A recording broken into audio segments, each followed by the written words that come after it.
Hey, Bob. Good day, man. How you doing? I'm doing great. How are you, buddy? Good. Hey, everybody. We're back. Or I'm back. Actually, I'm back with Bob now. Everybody, Bob Mckenna. Bob Mckenna from the great class of '89, Vice President of Development at your Alumni Association. Alumni Association. So, Matt Hammond, you know, I've already done a couple of these videos already. So today, we're down at the mighty MCOE, which stands for? The Maritime Center of Excellence. Excellence. Excellence. That's excellent. Excellent. I like it. Yeah. That's like old school right there. That is old school. So hey, what we're gonna do today is we're gonna go in and check out all the cool stuff in there. I hear they have a hot tub in there. True statement, Bob? We'll see. All right. We'll see. Okay, so let's get going. By the way, this thing has actually popped up really fast over the winter. And sorry for the additional noise. It's all Bob's fault. But that's what you get when you have construction. All right, I'm gonna let Bob walk through the puddle first. So what we've got is this project, as Matt said, it literally sprung up from Christmas until now. We've got all this, most of the steel framing complete.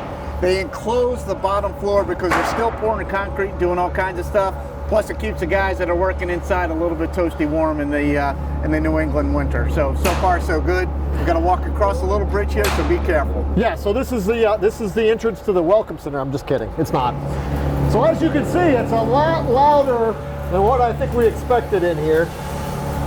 But as you can see, all the progress going on. So what's the outside temperature right now, Bob? Outside temperature is about 27 degrees, Matt. 27 degrees, and we just had a series of snowstorms and ice storms come through. But if you notice, they're still cranking in here. And as you can see over to the right, this was the hot tub that Bob was talking about being installed. Bob, could you tell them about the hot tub over here? So I would say it's not exactly a hot tub. Some would call it a stability tank for actually doing engineering projects and capstone projects. But for you, we might be able to make an exception. We may have to enlarge the tow tank just a little bit, I'm just saying. Yeah, so we're pretty excited about this. This is what we talk about, bringing the actual physical interface with the ocean into the classroom right at the shoreline. This is where it's going to happen. So where we're standing now is actually where the entrance will be to both the Science and Engineering Innovation Lab. So the engineering side, as Matt said, will have the tow tank. So cadets that are doing shipbuilding projects will be able to put them in the tow tank before they put them out on the Thames, or put them on the Thames. If something breaks, they'll be able to come back here and fix it. So let's head over to the combination of the boat maintenance bay and the possible racquetball court. That's right, Bob? Yep, we've got some ideas here too.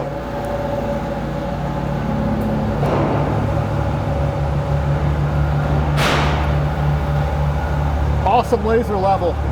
Can't beat it. So now we're standing dead smack in the middle of what's going to be the boat bay for the L-44s, or this maintenance center for all the coastal sailboats.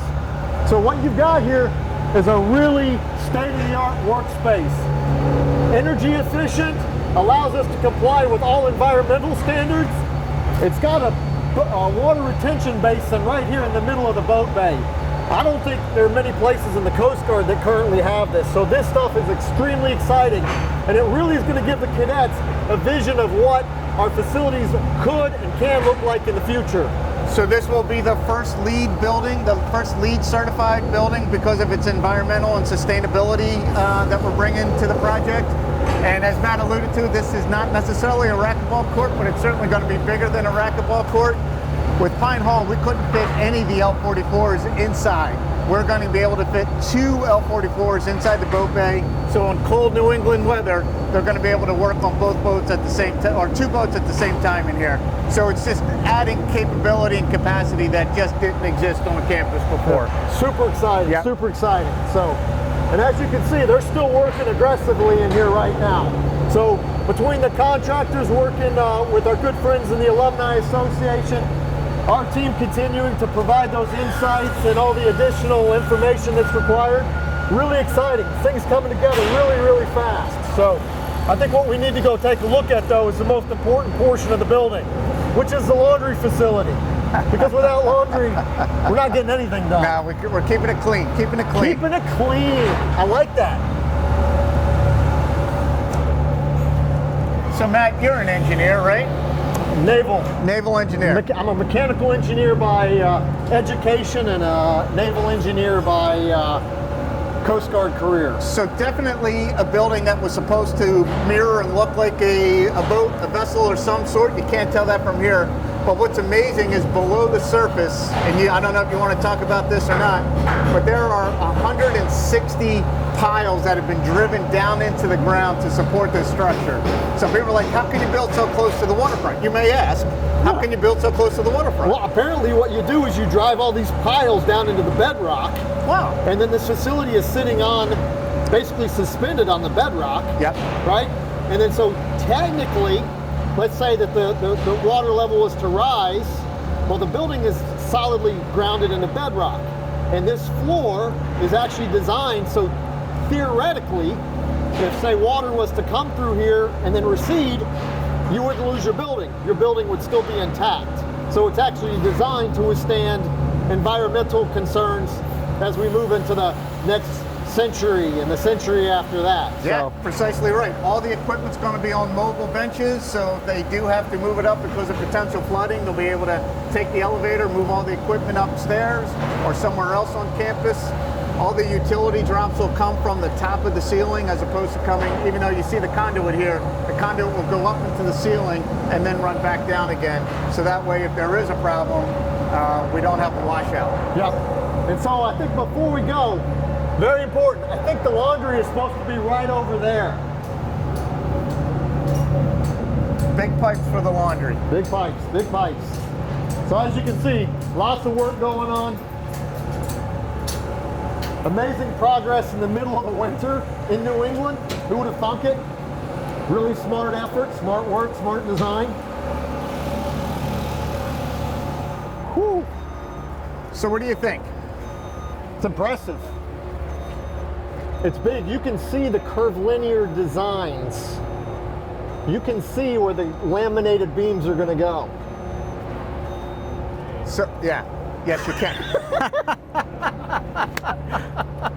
That'll be on the blooper reel. Yeah. Yeah. No. They'll actually work that into the production. Now, what do I think? I think it's like, you know, it was an idea. Then it was like this spot in the ground, and now you actually have a structure.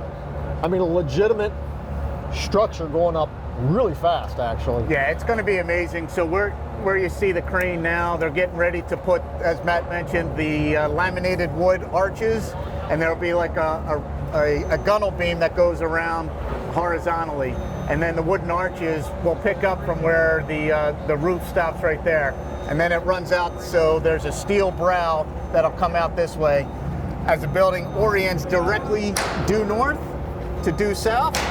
So like any good sailor, you need to know where due north is, and you find your way by finding due north. Yep. And the building will point right up the river due north. Due north, right? Almost like we knew what we were doing. It sounds like there's some like nautical themes playing into this. A little thing. bit of thought put into the Maritime Center of Excellence. Maritime Center Yes, of sir. Excellence. Well, hey, I tell you what, you know, we're excited. I know you guys are excited. Now, a lot of work still to go. October of homecoming. You might ask, when's the building going to be ready? I don't know, when is the building going to be ready? That's a great question, Matt. Thanks for asking. No, thank you for asking me to ask you. So yeah, we're still on track to open up homecoming weekend. That's the goal. This homecoming, so we'll be having the first party, and I will buy you the first drink come homecoming. You take it easy. Is anything happening before that? Anything like high up in the air? Yeah, so as we were just pointing out, as they complete the roof surfaces, we'll get to a point where the kind of the vertical height of the building is complete. We're going to have a topping off ceremony. It's kind of a tradition in the construction industry, and we're shooting for the end of February or early March for And that. you're going to be bungee jumping off, I right? am going to bungee jump right after you.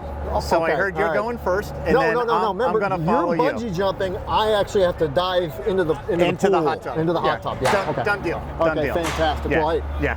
Thanks, Matt. pleasure. All man. right. It was Yep. awesome. As Appreciate the always. partnership. Well, hey everybody, MCOE. It's going up really, really fast. Still a lot of work to do. Still a lot of laundry to get done. And this is really, really good stuff. So thanks a lot. Appreciate your time. Have a good one. Thanks all.